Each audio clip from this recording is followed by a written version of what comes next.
All right, I wanted to go over the basics of the Fallout Roll20 character sheet. So we'll go over the roles. We'll work our way basically from the top of the list to the bottom of the list on the screen. So at the top, we have our blue D20. That's our quick roll stat. We can tell it how many dice we want to roll. 1, 2, 3, 4, 5, how many dice we're going to be rolling here. We're going to tell what attribute we're going to be using. And I'll pick strength, and I'll say what I'm going to roll with, and I'm going to say athletics. And when I click on roll, it will then go ahead and give me my roll results, which in this case, it tells me my target number is 4, and I rolled a 15 and a 5. No successes on this one. Had I had an ally who was assisting me, they could actually click on the roll to assist button to actually assist that as well. But since I failed, there's not going to worry about that one yet. The other roll we have is our combat dice. This is basically our damage dice, or sometimes we have some special events that we're going to be rolling combat dice for. Just specify how many combat dice you want to roll. We're going to go ahead and roll that. I'll say 3. This will roll, and you're going to see combat dice are a little strange. You'll see bullets. If you see a bullet hole, like on the first one, that indicates that we have 2 points of damage from that dice. The Fallout Boy head means a special condition happened. We did 1 point of damage, and we triggered our special condition for our weapon. And if it's blank, it means it did 0 points of damage. So this one did 3 points of damage for us. Below our roles are our name and our visual cue of our specials, which is, I think, is one of the cool things about the character sheet. It's kind of minor, but it's kind of cool. If I adjust my stats down here, you're going to notice that changes it around for me, which I think is, like I said, I think that's a pretty cool feature just to see that change around for it. Doesn't affect the game at all. So the underneath our special abilities, we are going to have our skills. With the skills, you can tag certain skills here that you might want to have. You can have, depending on your origin, you might have 3 or 4 skills that you have available to you. You're going to specify your number of ranks, number of skill points you have in there. So if you're a tag skill, you're always going to start out with 2, and also you have additional points to add to it. So I'm going to say athletics is going to be 3. As a first level character in Fallout, no skill can be higher than 3. Under the special column is the attributes that you're going to be rolling with. It sets the default one for you, but if you want to change it, you can. If I'm trying to impress somebody by doing a bunch of push-ups and I'm trying to charm them with it, I might use charisma plus athletics to do that. If I am trying to run very far, I'd use my strength. If I was tumbling or rolling, I might do agility. We'll pick whichever one we want. I'll leave it as strength for right now. To roll my athletics, and you want to use the default stat, I can just click on athletics.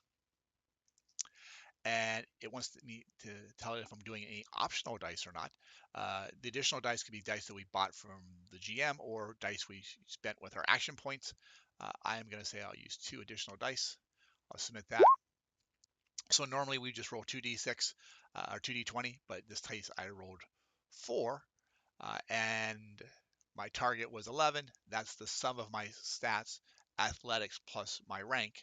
So 3 and 8 gives me my target at 11. 5, 2, and 6, they're all under my target number. Those are successes. 17 is a failure. Because my athletics is tagged and I rolled a 2, which is less than my skill, athletics, that counts as 2 successes, so I have 4 success out of here. And again, if someone wanted to assist me, they can click on roll to assist. That would allow them, not going to let me roll to assist or myself, but it would allow one of my allies to roll to assist for me. All right, let's see what else we have here. On the right-hand side is basically our body armor parts. So you're going to see we have our normal torso for a person, head, 2 arms, 2 legs. If you're playing a Mr. Handy, you can click on the toggle robot sheet and that'll switch you so you have 3 arms and a thruster. It just changes the layout a little bit for you, but we'll keep it on our normal human layout. Your initiative is derived based on your special stats. Your hit points are derived upon your special stats. You can use the plus and minus to adjust these as needed. Your melee bonus is also based on your stats as well, and the system will calculate all that in for you as we go through it. Down below, you're going to see our survival. We will in our game we will be tracking hunger and thirst and sleep quantities for everybody. And if you are suffering from hunger or thirst or uh, being sleep deprived, you may be suffering fatigue. Fatigue has consequences within the game. These are just little bullets here that you can click on to show you where you're at. The farther right you are, the healthier you are. The farther left you are, the weaker you become. So, yeah, for us, we're really only going to be worrying about two things. We're going to be either everything's going to be okay, or you are in the hunger starving category, or you're going to be dehydrated, or you're going to be sleep deprived. I'll be handling it for you automatically. I'll just let you know when it's time to update those things. And if, of course, you eat something, you can just pop it back up. And the same with thirst, and same with sleep. You'll notice that as I was going down here and checking on the lowest one, it automatically up my fatigue level. We can always adjust that manually if we need to. You might suffer injuries in the game. If you do, you can add an injury to it. And when you add an injury, just click on add. You're going to put in the description of your injury, broken arm, and can't use two-handed weapons.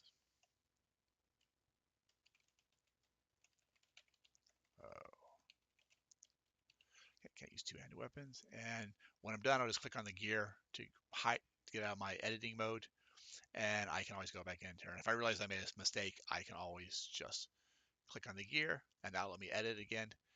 If you see the little speech bubbles, clicking on those will allow it to pop into the text message window for us. All right, so we have diseases, kind of work the same way. We have weapons down here in the bottom. So with weapons, you can type in all the weapon information. I'm going to delete my weapons real quick. Let me delete the ones I have. And I am going to add them. Now, when you want to add a weapon, you can, of course, click on add and type in your weapon, rifle, and the weapon type is it's small guns. It uses my agility, and it is a small gun weapon. I can add all the details in here that I want. Okay, but I tend to be a little lazy, so what I would do instead is I would just go over to my compendium tab, fourth one from the right, and I would just type in whatever my weapon is. I'm going to go lead pipe. Awesome, found it first. And from here, I'm just going to click on lead pipe. I'm going to drag it over to my character sheet. Now, when I drag it over to my character sheet, it automatically filled in everything for me. So if I need to fix something, I can. I'm just going to close my gear over here. I'm not going to, and it also not only put it here, it also put it in my gear page. Now I have a lead pipe over here as well with all the descriptions associated with it. And I can just click on the gear over here as well to remove that from the list. Now, what's nice about this again is if I go back to core and I want to hit somebody with my lead pipe, I can just click on a lead pipe and it will again ask me if I'm using extra dice. I'll say no this time. Go back to my cheat. And we're going to see with my lead pipe, my melee weapons is 0, but my strength is 8. So I have a target of 8. And I got 1 success because I got 8 or better on one of the rolls. Okay. Now, because I use my lead pipe, it'll automatically ask me if I want to roll damage. It knows what my damage is. I can click on that. Am I adding any additional damage dice to it because I bought some?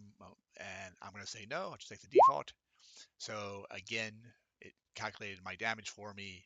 I've got 2 damage on one, 0 on the other, and I trigger a special.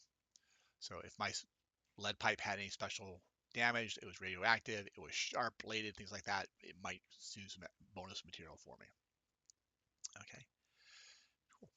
So that is our main page. I'm going to go up a little bit. We have a couple of tabs here. Core is our main page where all of our skills are. Perks are where our our traits are our attributes, those bonuses we get uh, for our characters. So if I go back to my journal and I click over here and I click on perks, I'll see all my different perks that are available for my character. I'm going to grab Big League here. I'm just going to drag it over, and that just gives me automatically loads it in for me for whatever it's going to be. And I'm going to minimize that one as well. And again, I will just have it up so I can see it using the little arrows to expand or contract as I need to. If you have any traits for your character, you would add those in here as well.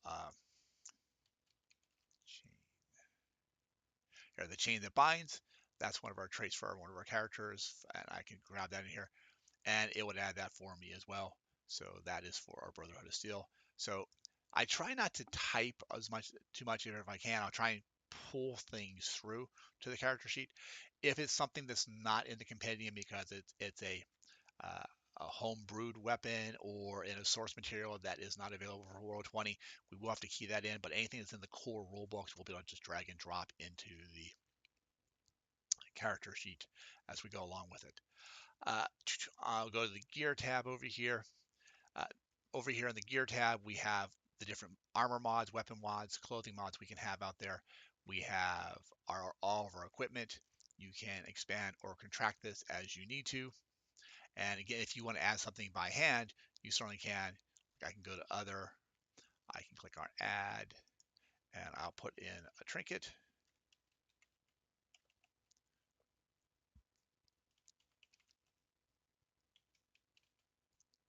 Okay, and I'm gonna say I got one of those. It weighs 1 pound. Its cost is 0. And baseball signed by Keith. So I signed my baseball there and there.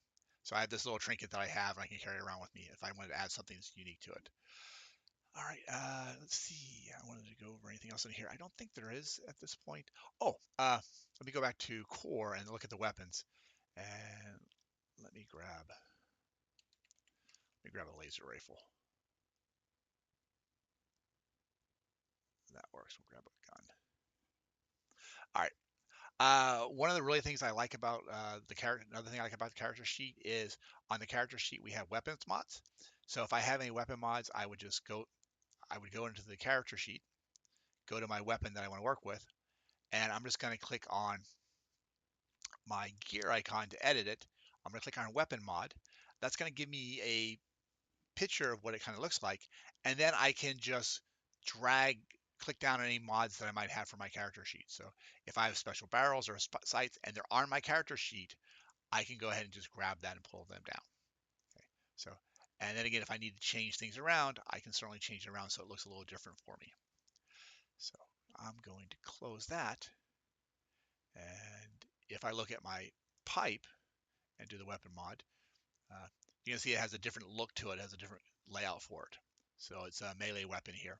So we can change that around as much as we need to. And we can add our melee mod into it as well. So I think that's it. If you have any questions, reach out to me. Talk to you guys later.